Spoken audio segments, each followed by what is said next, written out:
मेरे सभी व्यूअर्स को जय श्री सीताराम। आशा करती हूँ आप सभी स्वस्थ होंगे, खुश होंगे और सकारात्मक होंगे। अभी तक की वीडियो में हम बात कर रहे थे पुनर्जन्म के बारे में, सूक्ष्म शरीर के बारे में, आत्मलोक के बारे में। आज हम बात करेंगे कि पूर्व जन्म को हम किस प्रकार जान सकते हैं। तो कुछ तरीके होते हैं जिसके बारे में आप पूर्व जन्मों के बारे में जान सकते हैं। पहला तरीका होता है कि सपने के माध्यम से हम पूर्व जन्म के बारे में जान सकते हैं।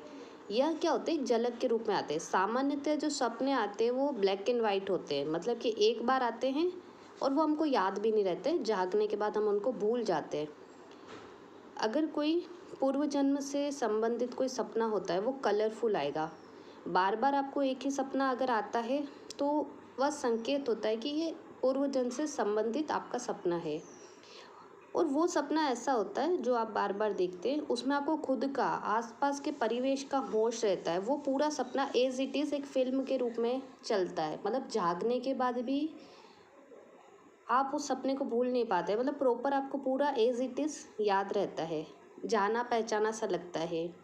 जागने के बाद उसकी स्मृति और ज़्यादा गहरी और ज़्यादा गाढ़ी हो जाती है।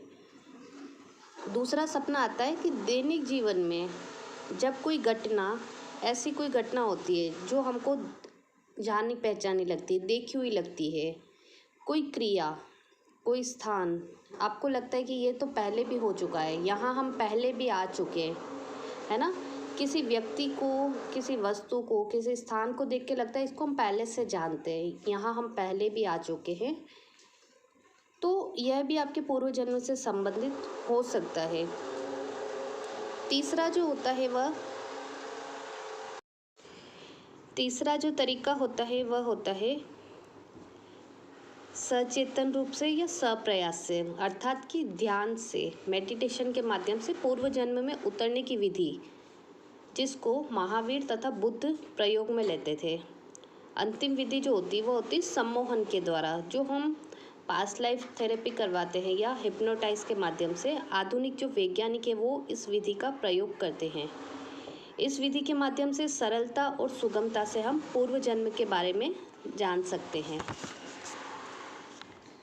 परंतु क्या होता है, कभी कभी पूर्व जन्म की स्मृति उल्टा परिणाम भी ला सकती है कि वह हमारे बोझ और तनाव का कारण बन जाती है। इसको हम ऐसे समझते कि अगर हमको पता चले कि इस जन्म में जो आपकी पत्नी है, इसी ने पिछले जन्म में आपका मर्डर किया था, अब वो फिर आ गई, तब आप किस प्रकार का व्यवहार उनके साथ में करेंगे। एक तो ये हो सकता है कि हम स्वीकार भाव में आ जाएं। दूसरा, इसका उल्टा भी हो सकता है कि अगर स्वीकार भाव में नहीं आते तो हम संघर्ष में उलझ सकते हैं। तब हमने पिछले जन्म की स्मृति का कुछ भी उपयोग नहीं किया, उल्टे इस जीवन को और भी कुरूप कर दिया। अकेली स्मृति कभी रूपांतरण नहीं लाती है जब तक उसके साथ साक्षी भाव, ध्यान भाव न जुड़ जाए। अगर व्यक्ति ने जरा भी साक्षी भाव की साधना नहीं किए तब तो बड़ी मुश्किल खड़ी हो सकती है।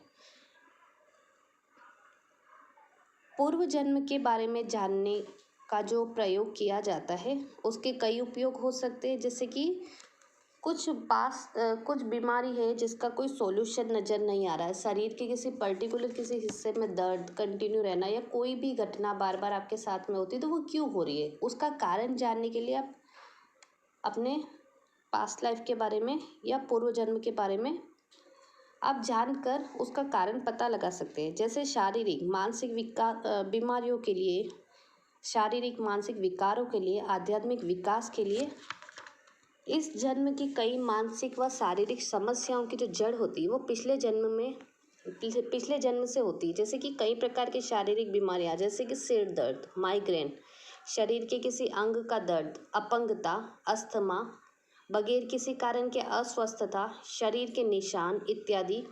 कई प्रकार की मानसिक बीमारियां जैसे निराशा, अवसाद, बेचैनी, भय, अंधेरे से डर लगना, बंद कमरे में डर लगना, पानी, ऊंचाई से डर लगना, ये सारा कुछ पूर्व जन्म से संबंधित होता है।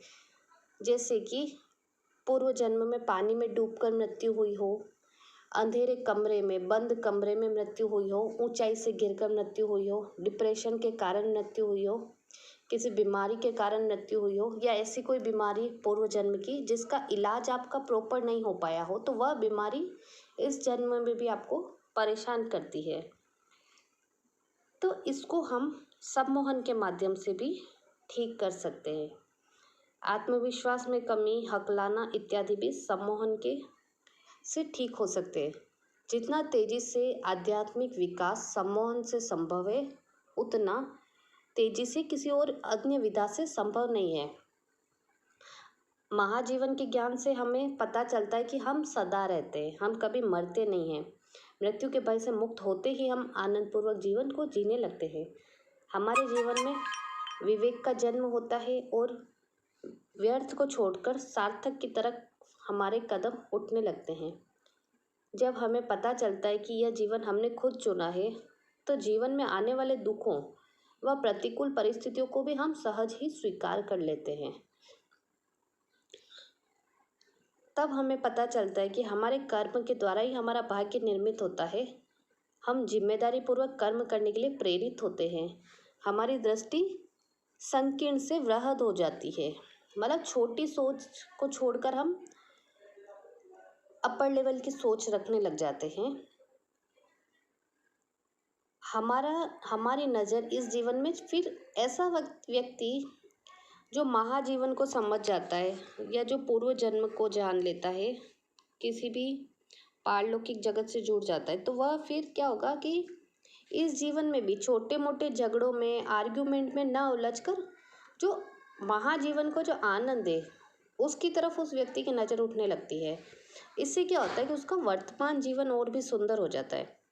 महाजीवन के ज्ञान से हमारे जो संबंध होते हैं वह प्रेमपूर्ण और मधुर हो जाते हैं। जिन लोगों से हम इस जन्म में गहराई से जुड़े हैं, घर परिवार के लोग हैं, परिचित हैं, मित्रगण हैं, कुल जो भी 20-25 लोग हैं जिनसे हमारा प्रेम का नाता है अथवा दुश्मनी का नाता है, इनसे हम पिछले जन्मों में भी जुड़े रहे हैं। हर जन्म में रिश्ते बदल बदल कर आ जाते हैं। जैसे कि अभी जो हमारा भाई है, इससे पहले हमारा दोस्त था, उससे पहले हमारा पड़ोसी था, उससे पहले हो सकता है ये हमारे पिताजी हों। हर बार ना हम रहे ना वो रहे। इसलिए मोह छोड़ना है कि कौन हमारा है, कोई हमारा नहीं है। मैं आपसे यही कहना चाहूँगी कि जिन लोगों से जुड़े हो, इनको ज़रा और प्यार से जोड़ो, क्योंकि संबंध बड़ा प्राचीन है। मैं अभी आपको कहना चाहूँगी, नकारात्मक व्याख्या को सकारात्मक करने की कोशिश कर रही हूँ। मैं आपको यह कहना चाहूँगी कि यह जो तुम्हारी पत्नी है, पहले भी तुम्हारी पत्नी रह चुकी है। अब कम से कम लड़ाई झगड़ा और कलह बंद हो। कब तक ऐसा चलता रहेगा? अभी आपको ये स्वीकार करना है कि ये ऐसी है। अब तुम ज़रा इनको प्रेम भाव से लो। मैं तो प्रेम को और स्वीकार को बढ़ाना चाहूँगी। आपको स्वीकार करना है कि जो भी है ये पूर्व जन्म के कर्मों के कारण है। महाजीवन से पता चलता है कि जीवन को गंभीरता से लेने की ज़रूरत नहीं है। परमात्मा की लीला चल रही है, हम उसमें सिर्फ पात्र हैं। तब यह जीवन हमारे लिए खेलवत हो जाता है। हमारे जीवन में कई प्रकार की घटनाएं घटी, कुछ हमें सुखद लगी, कुछ हमें दुखद लगी। सुखद भी बीत गया, दुखद भी बीत गया। उस क्षण में ज़रूर लगा अच्छा या बुरा, लेकिन लंबे समय तक उसका कोई असर नहीं हुआ। हम उनको भूल गए। जो चीज़ हमने किसी क्षण बहुत महत्वपूर्ण जानी थी, जैसे कि हमारा कोई खिलौना टूट जाता है जब हम बच्चे होते हैं। रात भर हमको नींद नहीं आती, आंखों से आंसू बहते रहते हैं, लेकिन बाद में हमको भी नहीं पता उस खिलौने का क्या हुआ, कब वह कचरे में पहुंच गया। बड़े होने के बाद में सराउंडिंग में कुछ लोग आ जाते हैं, उनके साथ में सेम खेल होता है, उनके लिए हम आंसू बहाने शुरू कर देते हैं।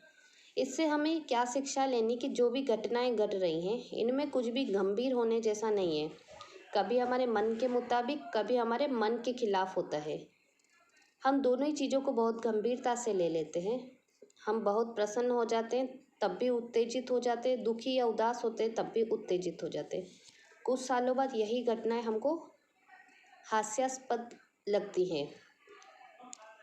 दूसरों के लिए तो यह घटनाएं उस दिन भी हंसने वाली होती हैं, लेकिन उस वक्त हम गंभीर होते हैं उस मामले में।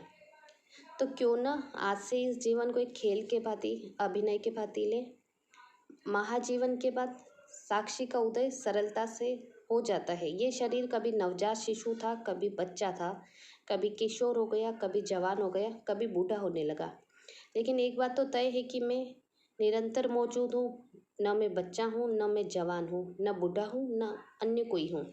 जिससे बचपन, बुढ़ापा, जवानी को जाना, जब हम गुजर रहे थे वहाँ पर बहुत समय तक रुके, हमने उससे तादात्म्य बना लिया। हम समझने लगे कि मैं बच्चा हूँ। अगर मैं सचमुच बच्चा हूँ तो फिर मैं जवान कैसे हो गया और मैं कोई और हूँ।